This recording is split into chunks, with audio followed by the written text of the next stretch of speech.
Merci de nous rejoindre le débat du jour. Que devient l'opposition à Patrice Talon depuis les dernières élections présidentielles et surtout après l'arrestation de certains acteurs de l'opposition? On observe un silence plat au niveau de ces formations politiques. Conséquence, la classe politique manque d'animation, surtout les débats et surtout la contradiction, même si on doit reconnaître les mouvements et surtout quelques activités au sein donc, des partis du pouvoir, l'UP, BR, Moël Bédin, UDBN, le PRD. On constate quand même que ça bouge au niveau donc, de ces partis politiques, mais au niveau donc, de l'opposition, eh bien, le chef de file reste un peu, ou semble être un peu isolé dans ses actions. Pourtant, eh bien, il réclame, et pourtant, il fait des doléances au nom donc, de cette classe politique de l'opposition. L'enjeu, c'est bien sûr la participation de ces formations politiques aux législatives de 2023. Alors, comment peut-on interpréter ce silence au sein donc, de la classe politique et quel revers cela peut avoir probablement sur donc, les prochaines élections? Quelles sont les conséquences sur la crise politique en cours actuellement dans le pays? Nous allons donc en parler avec Apollinaire Sohoumen, observateur de l'actualité sociopolitique. Vous avez milité au sein donc, des partis politiques également. Voilà, donc vous avez également des expériences au niveau donc, de la presse. Voilà. Aujourd'hui, vous êtes observateur de l'actualité sociopolitique. Monsieur Apollinaire Sohoumen, bonjour. Oui, bonjour, monsieur le journaliste. Alors, la première question, voilà, c'est à savoir aujourd'hui, quelle appréciation faites-vous donc du comportement de ces acteurs politiques de l'opposition? Ok. D'abord, je veux dire bonjour à nos téléspectateurs, aux citoyens béninois, à tout le peuple béninois et à tous les frères de la diaspora qui observent aussi la vie politique béninoise. Alors, lorsqu'on parle de l'opposition politique, c'est l'ensemble des partis politiques, c'est l'ensemble des mouvements politiques qui contestent les décisions des détenteurs du pouvoir. Alors, mais est-ce que ceux qui se réclament aujourd'hui de l'opposition sont véritablement dans l'économie de cette définition de l'expression opposition politique? Alors, l'histoire politique béninoise, lorsqu'on y jette un coup d'œil, on constate que il n'y a politique que lorsqu'il y a élection. Alors, vous allez remarquer que on observe, c'est-à-dire on constate l'opposition quand on s'approche des élections. Quand on s'approche des élections. Alors que la politique doit être une activité de tous les jours. Parce qu'il n'y a pas un moment où le gouvernement ou les détenteurs du pouvoir ne décident pas. Du moment où le gouvernement en place décide, prend des décisions chaque jour, l'opposition doit être encore à l'œuvre chaque jour pour montrer, pour amener le peuple, pour amener les citoyens à savoir qu'il y a quelqu'un qui parle en leur nom. Disons donc peut-être que la langue du peuple se retrouve dans la bouche de l'opposant. Mais ce qu'on ne retrouve pas malheureusement en politique béninoise. Alors pourquoi cela alors? Est-ce que ces acteurs manquent de formation? Est-ce que c'est le militantisme qui fait défaut? C'est sur ce plateau même que j'ai dit que la classe politique béninoise a besoin d'aller à l'école. Alors, que ce soit des gouvernants, que ce soit des opposants, surtout les opposants. Mais entre-temps, ce que bénéficie Paul Roupé aujourd'hui n'existait pas. Mais on peut même dire que Paul Roupé ne maîtrise pas l'enjeu de la chose, l'opportunité qu'il a aujourd'hui. Alors, si on fait un retour, un feedback sur l'histoire de la politique, de l'opposition béninoise, excusez-moi beaucoup, le peuple béninois va m'excuser et c'est lui que je vais peut-être imaginer ou bien indexer, m'excuse. Je prends par exemple l'exemple du président Amoussou, qui pendant 10 ans, au temps du président Boni Yahi, a maintenu sa position, a maintenu le cap, a fait des activités pendant toutes les 10 ans. Pendant tous les 10 ans. Ça veut dire quoi? Et cela voudra dire, lorsque vous êtes un opposant, vous n'allez pas à lésiner votre pouvoir. C'est un pouvoir aussi, l'opposition. Maintenant, pendant ce temps-là, ceux qui étaient dans l'opposition n'avaient même pas l'opportunité d'aller sur les plateaux télévisés. Non. Les couvertures médiatiques n'existaient pas pour les opposants. Mais aujourd'hui, Paul Roumpé, en tant que chef de l'opposition, bénéficie de toutes ces opportunités qu'il n'utilise même pas. Maintenant, alors que nous sommes à quelques mois, on dirait, à quelques mois des élections, 2023 n'est plus loin. Oui, mais quand vous semblez, vous l'avez dit tout à l'heure dans ce débat, que c'est comme si l'opposition, ces acteurs ne sont pas préparés ou à la mission ou ne jouent pas concrètement. Vous avez dit qu'on a besoin donc que ces acteurs aillent à l'école. Oui. Alors pourquoi c'est un état des lieux? Vous faites un état des lieux de la sorte. Pourquoi? Oui. Parce que depuis les indépendances, le Bénin a traversé beaucoup de périodes. Voilà, donc l'histoire politique, elle est très riche, tumultueuse et tout. Alors de 60 à maintenant, alors pourquoi on constate toujours que nous avons donc des acteurs politiques, surtout au niveau de l'opposition, qui semblent ne pas réellement être dans leur rôle? Oui, si c'est parce que cette opposition utilise une politique émotionnelle. Ça veut dire? Et ça veut dire, on s'agite, on bavade. On n'est pas constant, on n'est pas consistant. On n'a pas une vision politique. On se retrouve dans des clubs seulement pour aller aux élections. Ne serait-ce qu'en fait, hier, on apprend que il y a un cadre de concertation des opposants qui se crée dans le bureau du chef de file de l'opposition. C'est de ça que nous parlons. C'est vrai qu'il veut fédérer les énergies. Il veut fédérer les opposants. C'est-à-dire ceux qui ne parlent pas, c'est-à-dire ne disent pas la même chose que le gouvernement. Mais comment? Est-ce que c'est pour aller aux élections ou bien c'est pour exister constamment pour permettre au peuple béninois d'avoir ou bien d'espérer ce qu'ils n'ont pas aujourd'hui et l'avoir demain?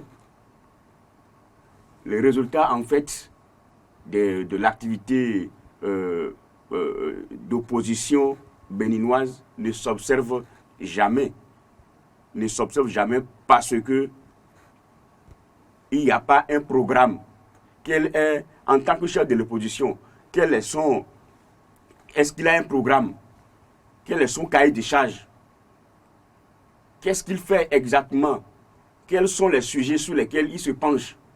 Depuis que ce cabinet est là, cette institution est là, reconnue aujourd'hui par les caisses de la République, qu'est-ce qu'il fait? Qu'est-ce qu'il a pu faire? Quelle est la population ou bien le peuple? Quelle partie du peuple béninois a-t-il rencontré jusqu'à là où nous sommes? Donc, c'est pour vous dire que c'est les intérêts égoïstes. Les intérêts égoïstes. On est opposant parce qu'on est fâché. On est opposant parce que après les élections, on n'est pas nommé. On est opposant parce que on a été lésé. Non. C'est ça j'appelle. Mais le père ne sera peut-être pas d'accord avec vous parce que ce parti est resté 25 ans ou plus dans l'opposition. Et l'argument aujourd'hui pour le PRD, nous avons fait longtemps l'opposition. Il faudrait que aujourd'hui qu'on fasse la mouvance. Ça n'a pas de sens. Ça n'a pas de sens. Alors, donc on manque d'acteurs, on manque de vrais militants. C'est pas manque de conviction. C'est pas manque de ou le système aussi fragilise un peu. l'opposition? Les tests, le système politique Aucun gouvernant, aucun gouvernement ou bien aucun gouvernant ou bien aucun parti au pouvoir ne peut vivre sans stratégie. Aucun gouvernement ne peut vous laisser aller de jeter longtemps l'opprobre sur lui. Mais la force même d'un gouvernement, la force même d'un gouvernement, c'est de fragiliser les partis d'opposition. C'est de fragiliser les partis d'opposition. C'est de mettre en place des stratégies pour que ces partis qui se réclament de l'opposition ne trouvent pas la force de lui prendre le pouvoir. Mais si je suis un gouvernant, je suis un président de la République, et que je vois de loin des actions des opposants qui tentent à aller m'inquiéter, c'est des stratégies. On ne peut pas refuser à un gouvernement d'utiliser des stratégies pour fragiliser. Donc la politique émotionnelle... La politique émotionnelle, c'est ça que j'appelle la politique émotionnelle. Pourquoi, par exemple? Parce que si c'est que le PRD a une conviction pour dire, tôt ou tard, je vais prendre le pouvoir, il n'allait pas virer dans la mouvance. Ça, c'est une manque de conviction. Une manque de vision. C'est ça. Ma vision, c'est de prendre le pouvoir. Oui. Ça se retrouve même dans la définition même d'un parti politique. Un parti politique existe, lutte et prend le pouvoir. Et j'ai. Maintenant, vous constatez que pendant 25 ans, vous n'avez pas eu le pouvoir et que vous êtes opposé. On ne va pas ficher. C'était juste un exemple qu'on a évoqué pour montrer quand même qu'il y en a qui quand même ont fait plus de décennies dans l'opposition et qui doivent constituer quand même un exemple aussi, de conviction de militantisme. Oui. Mais aujourd'hui, on a vu quand même de 2016 à maintenant que ces partis d'opposition sont beaucoup plus fragilisés. Mais ça, c'est pas moi qui le dis, ça se voit, puisque c'est des partis qui ont eu des soucis à se conformer à la nouvelle charte des partis politiques, des partis qui ont eu des soucis donc à se faire représenter dans les élections et autres. Et puis nous sommes, après les dernières élections, on se retrouve aujourd'hui dans une situation où on ne sent pratiquement plus ces acteurs de l'opposition. Comment cela s'explique selon vous si ce n'est que Paul Rumpin qui est le chef de file qu'on voit aujourd'hui un peu. Oui. Alors, dans un système politique, les adversaires ne sont pas les mêmes. Les adversaires ne sont pas les mêmes. Et ceux qui se sont réclamés de l'opposition et qui se sont vus fragilisés ont été à la base de leur propre obstacle. Vous le disiez, les opposants actuels. Les opposants actuels ont été la base de leur propre obstacle. Expliquez-vous. Je m'explique. Je prends l'exemple de Joël Aïvo. Je m'excuse. Je prends l'exemple de Joël Aïvo. Par exemple, qui se retrouve dans un cadre politique où on refuse une loi et on va vouloir peut-être utiliser une partie. Mais est-ce que ça, c'est le parfait exemple? Parce que Joël Aïvo n'étant pas à la base très, très politique. C'est ça, je dis. La politique ne doit pas être... La politique ne doit pas être...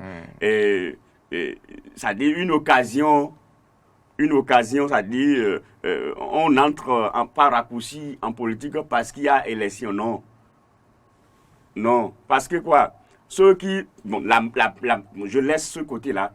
La plupart de ceux qui ont été aux élections dans le sens de l'opposition, ils ont dit, ils ont rejeté la loi électorale. Mais néanmoins, ceux qui ont déposé les dossiers sont venus en duo. Pourquoi? Est-ce que c'est votre ancienne loi que vous supportez qui vous autorise à venir avec un duo pour déposer la candidature? Non. C'est ça l'appel de l'émotion, c'est de l'agitation stérile. Donc, l'opposition béninoise doit faire un feedback, c'est-à-dire doit travailler encore encore et encore avant d'attirer l'attention des gouvernants. Lorsqu'on parle de l'opposition, ce n'est pas seulement des injures. Ce n'est pas des injures, ce n'est pas des incantations. Vous n'êtes pas d'accord avec une décision. Vous proposez quoi? Oui, mais le problème fondamental, c'était le parrainage. Le parrainage, oui. C'était le parrainage. Oui. Et ces partis n'étant pas aux élections de 2019, en fait, n'étant pas aux dernières élections législatives, il y a eu des problèmes parce qu'ils se sont retrouvés complètement isolés, puisqu'il faut forcément des parrains, que ce soit maire, ou député. Et on sait comment les dernières élections municipales et autres ont été. Et puis, bon, ces partis sont, qu'on le veuille ou pas. Oui, dans ces conditions, comment aller négocier du parrainage face à des mouvanciers qui ne voient pas de la même façon les choses que vous, en tant qu'opposant. Mais avant l'histoire des parrainages, il y a eu cette réunion-là, cette réunion qu'on a appelée... Est-ce qu'aujourd'hui, ce ne sont pas peut-être les réformes qui ont fragilisé l'opposition à ce point? Les réformes politiques, la célérité des réformes politiques, l'opposition devrait... L'enchaînement, voilà. Oui, c'est vrai que des réformes, s'il y a des réformes, mais celui qui initie les réformes, c'est le gouvernant. Ou bien, c'est le gouvernant. Mais dans son intellect, dans son cerveau, il sait que si je ne prends pas des gardes fous, je pourrais peut-être créer les réformes et me faire encore remplacer gratuitement. Ça peut aller. Alors, ce que l'opposition devrait faire, c'est de voir là où il y a des points d'ombre. C'est de saisir l'occasion. C'est de ne pas faire office de chaise vide. Lorsqu'on invite l'opposition à une discussion, on dit qu'on n'y va pas. On s'agite. Et pas émotion, je n'y vais pas parce qu'il n'y a pas des conditions qui ont que ces conditions doivent être remplies d'abord. Non. Allez écouter, allez suivre ce qui se dit d'abord. Participez. Et vous participez, vous suivez ce que les gens disent. Maintenant, vous apportez maintenant ce que vous pouvez.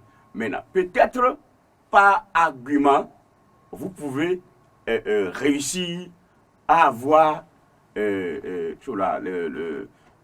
gouvernant. Gain de cause. Oui, avoir gain de cause. Mais si vous refusez de participer, si vous refusez d'aller à des discussions pour l'avenir politique du pays et pas ricocher votre avenir politique, comment est-ce que vous allez réussir? Non. Vous ne pouvez pas rester dans votre chambre et dire il ne fait pas bien. Ça là, ce qu'il a fait, c'est pas bon. On ne peut pas diriger un pays comme ça. Mais vous avez... Alors, mais à cet allure,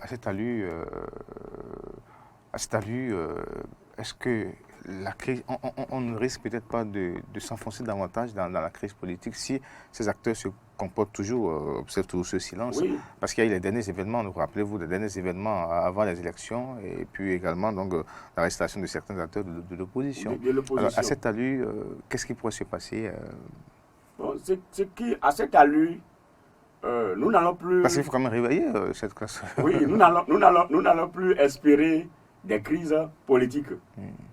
Et pour ne pas espérer des crises politiques, il va falloir que le chef de file de l'opposition, M. Paul Roupin, doit saisir des occasions, doit commencer par se prononcer sur l'actualité du pays. Alors, pourquoi? Parce que quand le jeune de Tumi, le jeune de Malamvi, le jeune d'Abomey ne maîtrise pas une décision gouvernementale et que l'opposant vient lui dire, vient lui souffler dans l'oreille quelque chose qui n'est pas en concordance avec ce qu'a décidé le gouvernement, le jeune se dit aussi opposant, c'est-à-dire et s'oppose bêtement à ce que disent les gouvernants. C'est ce qui a amené la crise. Mais si entre-temps, les membres de l'opposition, c'est-à-dire les partis de l'opposition, avaient des groupes où ces groupes-là se dirigent vers les peuples, expliquent davantage ce qui se passe, qu'est-ce qu'ils ont dit, ce qui doit se faire exactement. Je vois que quand on parle de l'opposition, ce n'est pas la guerre, ce n'est pas des injures, mais je ne suis pas d'accord avec ce que tu dis, mais je me battrai pour que tu aies la raison de le dire, disait l'autre. Donc, il ne faut pas à tout moment voir le mal partout. Non. Si leur cadre de consultation est créé, j'aurais souhaité que ce cadre-là ne soit pas un cadre sur papier ou bien un cadre de positionnement pour les élections de 2023. Non. Non. Ou bien un cadre opportuniste. Que ça ne soit pas un club électoral de trop. Que cela ne soit pas un club électoral de trop. Nous en avons connu assez. Donc, qui nous permettent d'aller de l'avant. D'aller de l'avant. Donc, je passe ici pour demander à M. Paul Roupet que ce qui a à faire, l'enjeu est de taille. L'enjeu est de taille. Et ça ne va pas se passer dans le cabinet. On réussit à faire taire les divergences, voilà, donc ramener la cohésion au sein de cette classe politique. L'unité nationale doit s'imposer. La cohésion nationale doit s'imposer et ce n'est pas les rencontres. Il faut oublier le passé. Il faut oublier le passé. Il y a pas trop et finir avec les frustrations. Voilà. Il y en a eu, non? Voilà. Il y en a eu au sein de l'opposition. Et c'est la frustration qui entraîne les crises. Et c'est la frustration qui entraîne les crises. Les gouvernants aussi doivent savoir que le peuple a besoin d'un peu de satisfaction. D'un peu de satisfaction. Il faut desserrer un peu les choses. Il faut desserrer un peu les ceintures s'il y en avait. Donc, pour que le peuple se sente un peu à l'aise avant les élections. Sinon, pas manque. Il ne faut pas que les expériences de 2019 et 2020 se répètent. Non. Le Bénin n'est pas ça. Notre Bénin ne doit pas être construit dans la crise et les Béninois aiment la fierté. On a souvent dit partout qu'on est fier d'être Béninois parce qu'on est à l'aise, on a la paix, même si parfois on ne trouve pas à manger. La paix du cœur doit toujours exister. Et pour que cela existe, cela va venir des politiciens et ceux qui sont au pouvoir et ceux de l'opposition. Mais ce qui crée encore aujourd'hui de problèmes à Paul Roupet, c'est que cette opposition n'a pas de députés à l'Assemblée. Alors que c'est au Parlement que le débat politique d'opposition est mené. Donc là aussi, c'est des insuffisances. C'est des insuffisances pour son cabinet. À corriger, surtout à l'occasion de la prochaine élection législative 2023. Et pour le faire, il faut que les acteurs se lèvent. Cessent de rester ils cessent de rester dans ce silence. C'est pas la dernière minute. Et positionner des futilités, des gens futiles pour les élections. Ceux que le peuple ne connaît pas. C'est-à-dire, si on ne vous connaît pas dans une population, vous ne pouvez pas être élu. C'est ça la chose. Mais quel est il y a des critères qui définissent. Quel est le travail il y a des critères, on va pas rentrer dans ce débat. Il y a des critères, s'ils remplissent les critères, bon voilà. Donc merci à vous, monsieur Apollinaire Sommet. Merci pour vos analyses à propos donc de la classe politique de l'opposition. Merci à vous pour ces précisions.